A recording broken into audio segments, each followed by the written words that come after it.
오늘 우리에게 주시는 말씀을 보면은 저는 요즘 아브라함을 묵상하면서 느끼는 것이 하나 있는데, 만약 아브라함이 한국 사람이었으면 충청도 사람이지 않았을까 하는 생각을 해봅니다. 우리 충청도, 제가 충청도에서 태어나고 28년간, 아니죠, 31년간 살았었는데, 충청도에서 살면은 이제 중간에 길을 가다가 과일을 팔게 됩니다. 뭐 이런 이야기가 많이 있습니다. 과일을 파는 것을 보고 길 가다가 과일을 사기 위해서 판매하는 사람에게 물어봅니다. 혹시 이 과일 얼마인가요? 하면은 첫 번째로 이렇게 대답을 한답니다. 파는 사람이 아나요? 사는 사람이 알지. 이렇게 얘기를 하니까 다시 한번 또 물었습니다. 그럼 혹시 그 과일이 5,000원일까요? 하니까 판매하시는 분이 하시는 말씀이, 우리 집에 있는 개한테나 주지 뭐 라고 하시면서 말을 돌려 하신다고 합니다. 그래서 다시 한번 물어봅니다. 혹시 그 과일 10,000원에 파실 수 있나요? 하니까 냅두슈, 그냥 오늘 장사 다 했나 보다 하시면서 장사를 접으려고 하실 때 20,000원에 살게요 하니까, 예, 감사합니다 손님, 맛있는 걸로 골라드리겠습니다 라고 하면서 장사를 하는 충청도 사람들의 모습을 이게 풍자하면서 또 희화하면서 이야기하는 경우가 많이 있습니다. 이런 모습이 오늘 아브라함의 모습 가운데 저는 조금씩 보이기 시작합니다. 아브라함에게 너무나 필요한 것은 대를 이을 자손입니다.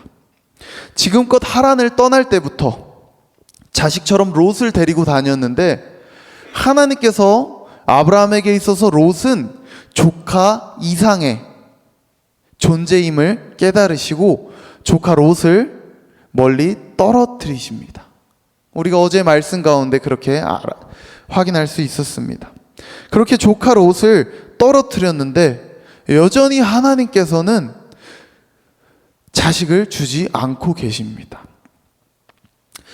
조카 롯은 분명히 아브라함에게 너무나 소중한 존재였지만 하나님이 보시기에는 집착의 대상이 될 수 있는 것입니다. 그렇게 집착의 대상으로 변해가는 것을 보시고 하나님께서는 조카 롯과 아브라함이 떨어지게 하신 것입니다. 의도적으로 떨어지게 하신 것입니다.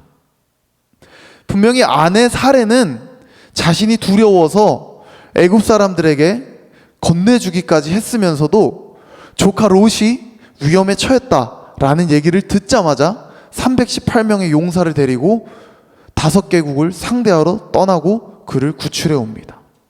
그처럼 아브라함에게 있어서 조카 롯은 조카 이상의, 어떻게 보면 하나님이 보시기에 있어서는 우상으로서 자리 잡을 수 있다는 것을 우리는 확인할 수 있습니다. 하나님께서 그렇게 조카 롯을 떨어뜨리셨으면은 이제 바로 하나님이 약속하셨던 자식을 주시면 되는데, 오늘 말씀 가운데에도 여전히 아브라함에게는 자식을 주지 않으시고 계시는 하나님을 볼 수 있습니다. 이러한 하나님을 보고 아브라함은 이렇게 기도합니다. 하나님, 괜찮아요. 이제 그냥 제 옆에 기르던 다메섹 사람 엘리에셀에게 제 모든 거 다 주죠 뭐. 하나님 더 이상 응답 안 해주셔도 돼요. 더 이상 저한테 뭐 응답, 하나님 뭐 바쁘실 텐데 굳이 저한테까지 약속하시고 깜빡하실 수도 있죠 하시면서 하나님께 약간 협박 아닌 협박, 기도 아닌 기도를 하는 모습을 우리 말씀 통해서 확인할 수 있습니다. 그것을 통해서 우리도 사랑과 집착을 구분할 수 있어야 하겠습니다. 조카 롯이 아닌 하나님께서 약속하신, 하나님께서 주시기로 하신 아브라함으로부터 난 자를 주시겠다 하셨으면은 우리는 그 말씀을 믿고 끝까지 붙잡아야 합니다. 그렇게 아브라함은 계속해서 하나님께 순종하면서도 조금씩 성장하면서도 여전히 마음 가운데에는 두려움이 있었고 떨림이 있었고, 자신은 점점 나이가 들어감에 있어서 후손을 잊지 못한다는 그 두려움이 그의 마음 가운데 하나님의 약속보다 커지면서 하나님께 이렇게 기도를 하고 있는 모습을 우리는 볼 수 있습니다. 애가 타고 답답하고 막막하기 때문에 더욱더 하나님께 기도하게 되는 모습을 봅니다. 그때 하나님께서는 어떻게 이야기해 주시는가? 하나님께서는 그렇게 이야기해 주십니다. 너를 통해서 바깥 사람, 너의 혈육이 아닌 사람으로부터 너의 대를 잇는 것이 아니라 내 몸에서 난 내 씨를 너에게 주겠다라고 말씀을 해주시면서 하나님께서는 아브라함을 이끌고 바깥으로 나갑니다. 그러면서 하늘에 셀 수 없는 무뼈를 보게 하시는 것을 우리는 알 수 있습니다. 하나님을 신뢰하십니까? 혹시 하나님을 믿으십니까? 그렇다면 우리는 끝까지 믿어야 합니다. 때로 우리의 삶에 있어서 변화구와 같은 하나님의 계획하심을 내 뜻에 맞추어, 내 계획에 맞추어 살아가다가 지치거나 답답해서 내려놓거나 포기할 때가 있지는 않으십니까? 나의 삶에 있어서 너무나도 간절히 바라고 원하는 것이 있는데 하나님께서 그것을 들어주시지 않을 때, 이것은 분명히 하나님께서 주시기로 약속하신 것이고 내 마음 가운데 성령을 통하여 말씀하셨다면 우리에게 있어서 그 말씀은 끝까지 붙잡고 나아가야 하는 것입니다. 근데 우리는 그것을 믿음이라고 합니다. 그 믿음을 붙잡고 그 소망을 붙잡고 나아갈 때 우리의 마음 가운데 필요한 것은 사랑입니다. 오늘 말씀을 통하여 하나님께서는 아브라함을 이끌고 바깥을 나가서 셀 수 없는 무뼈를 보여주셨습니다. 저도 12년 전에 강원도 인제 철책 DMZ에서 군 생활을 하면서 살아오면서 이렇게까지 볼 수 없었던 별들을 본 적이 있습니다. 1년간 GOP에서 생활을 하면서 정말 많은 별들을 볼 때에는 이것은 정말 하나님이 아니시고서는 할 수 없는 장관이구나 를 경험하게 됩니다.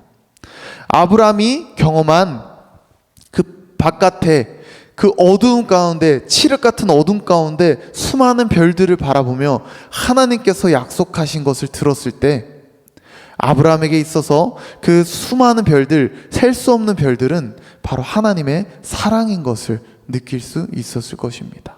자신에게 있어서는 단 한 명의 아들조차 허락되지 않는 이 상황 가운데에서도 여전히 자신의 믿음이 연약하여지고 소망이 사라져가는 가운데에서도 하나님께서는 변함없이 동일하게 여전히 말씀하고 계신다는 것을 우리는 확인할 수 있습니다. 우리는 신앙생활을 하다 보면 믿음이 강조될 때가 있고 소망이 강조될 때가 있습니다. 그러다 보면 자연히 사랑이 희미해질 때가 너무나 많습니다.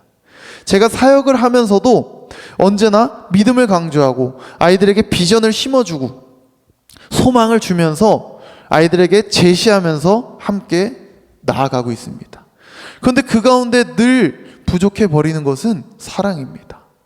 사랑이 없을 때 믿음은 의심으로 변하기 시작하고 사랑이 없을 때 소망은 그저 공허한 나의 목표가 되어버릴 때가 너무나 많습니다.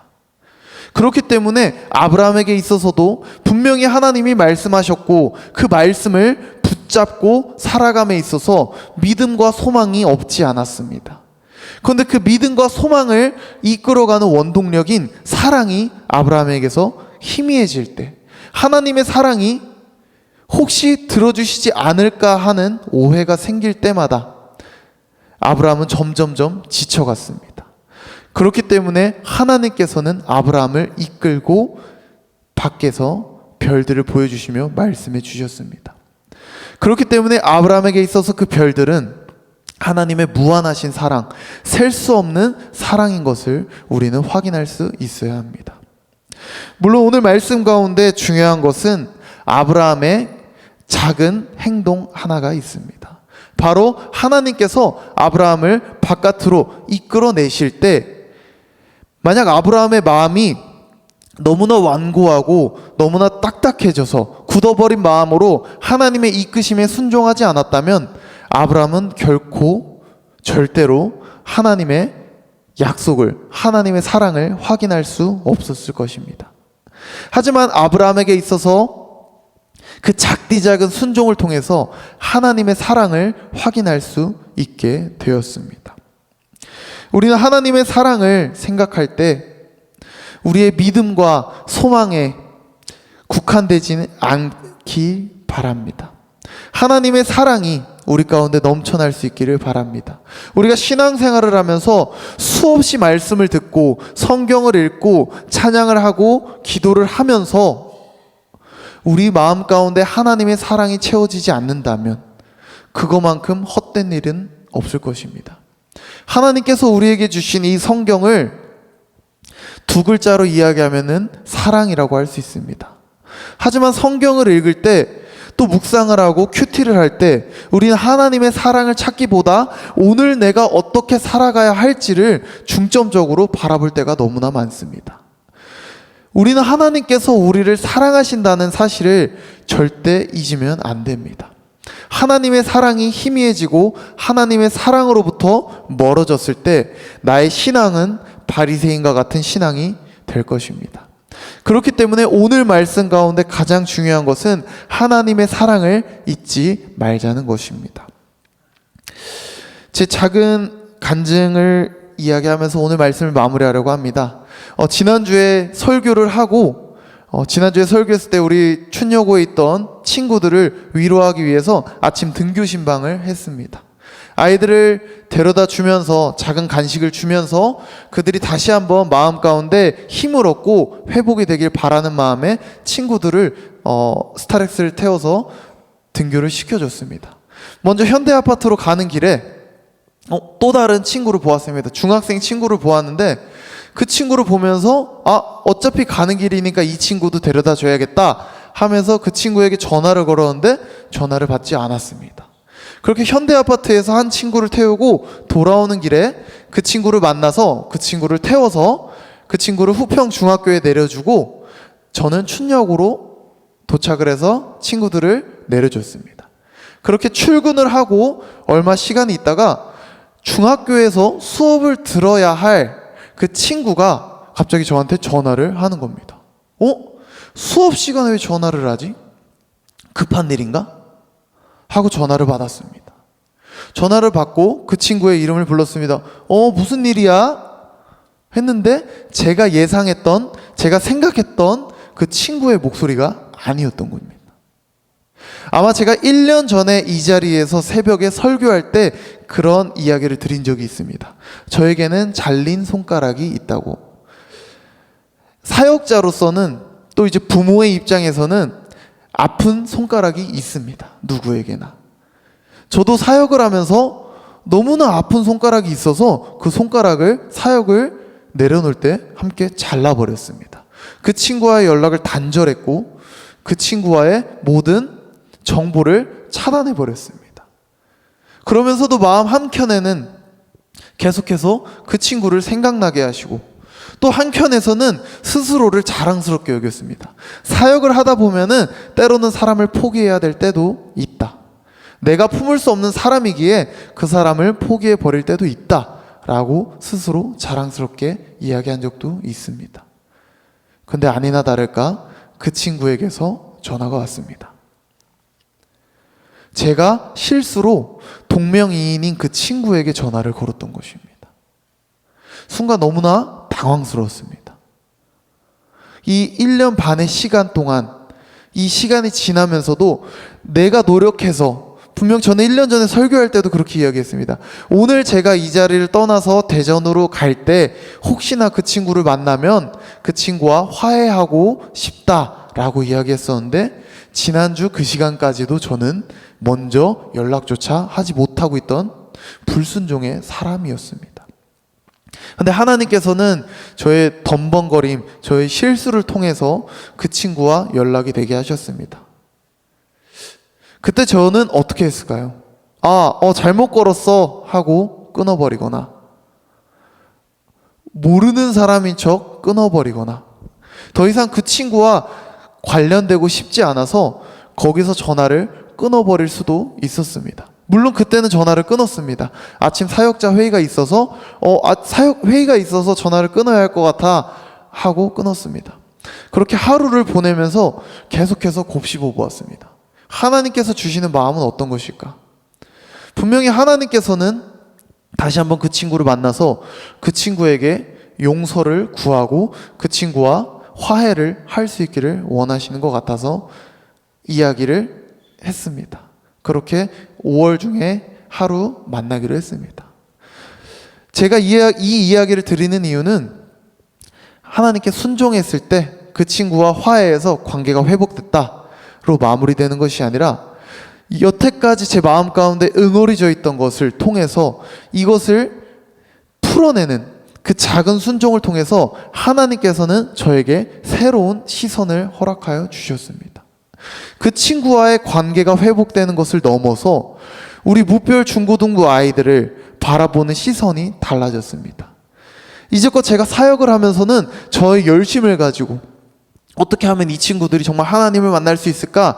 제 의를 가지고, 제 노력을 가지고 사역했다라고 하면은 하나님께 순종하여 나아가는 그 시간 이후로 아이들을 바라보는 시선이 변화되었습니다. 물론 지금까지도 제 생각에는 하나님의 사랑으로 아이들을 바라본다라고 했지만 하나님께 드리는 그 작은 순종을 통해서 하나님께서 부어주시는 사랑이 너무나 큼을 다시 한번 느끼게 되었습니다. 그렇기 때문에 오늘 이 시간을 통해서 오늘 말씀을 듣는 여러분의 마음 가운데에도 우리가 드릴 수 있는 작디 작은 순종, 우리의 목숨을 바친다 하더라도 하나님이 보시기에는 예수님의 피값으로 샀기 때문에 하나님에게 있어서 우리 목숨 하나는 소중하지 않은 것처럼 여겨질 수도 있는데 하나님께서는 우리의 작디 작은 그 순종을 바라보시며 우리에게 다시 한번 사랑을 회복시켜 주신다는 것을 우리가 잊지 않고 붙잡고 나아갈 수 있기를 소망합니다. 오늘 우리에게 주신 이 말씀을 통해서 내가 오늘 하루를 어떻게 살아갈까 이전에 내가 어떻게 하면 하나님의 사랑을 놓치지 않고 살아갈 수 있을까를 기도할 수 있기를 소망합니다.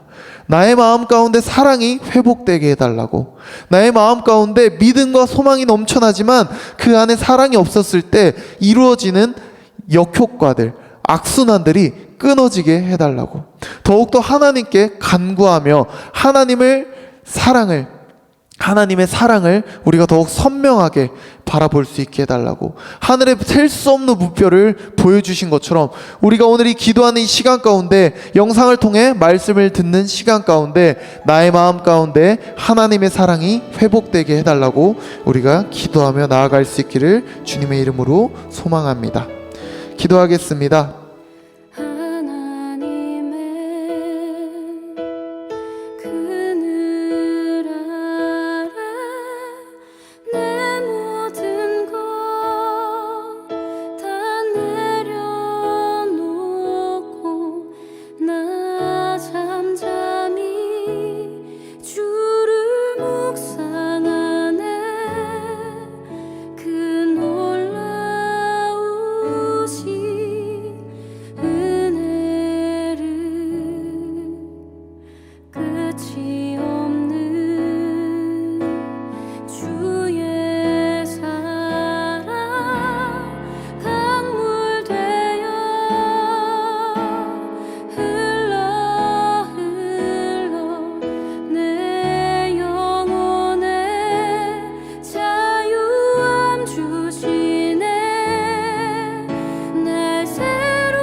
품 안에서 함께 같이 노래하도록 하겠습니다. 하나님의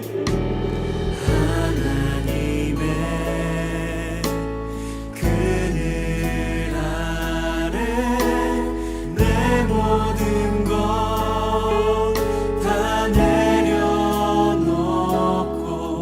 나 잠잠히 주를 묵상하네. 그 놀라우신 은혜를 끝이 없는 주의 사랑 강물 되어 흘러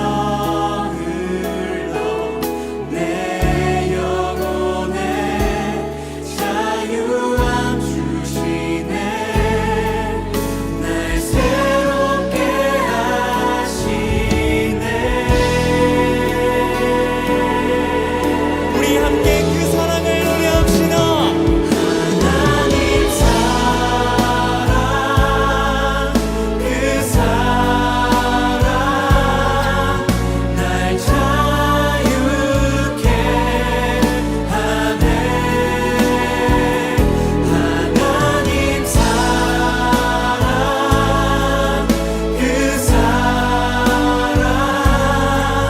날 회복해 하네. 우리 한 번 더 같이 믿음으로 고백하도록 하겠습니다. 하나님의 그늘 아래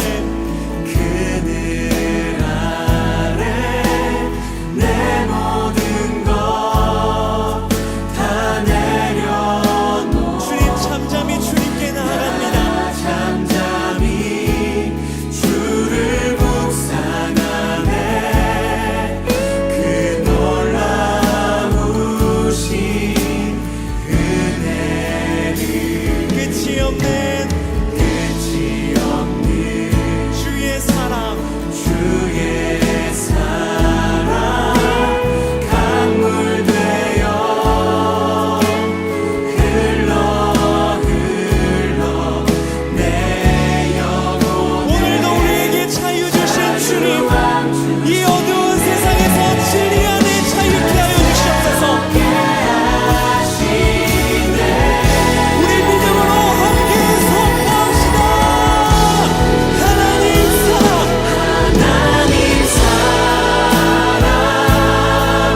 그 사랑 날 자유케 하네. 하나님 사랑 그 사랑 날 회복해. 하나님 사랑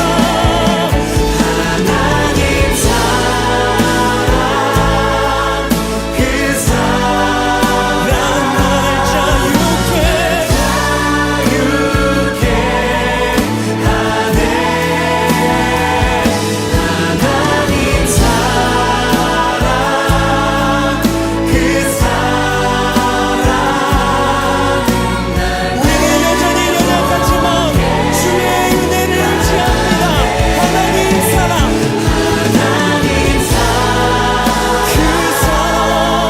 그 사랑 날 자유케 하네.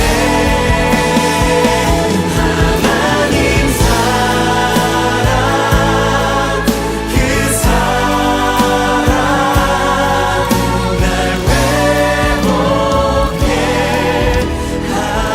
하나님 사랑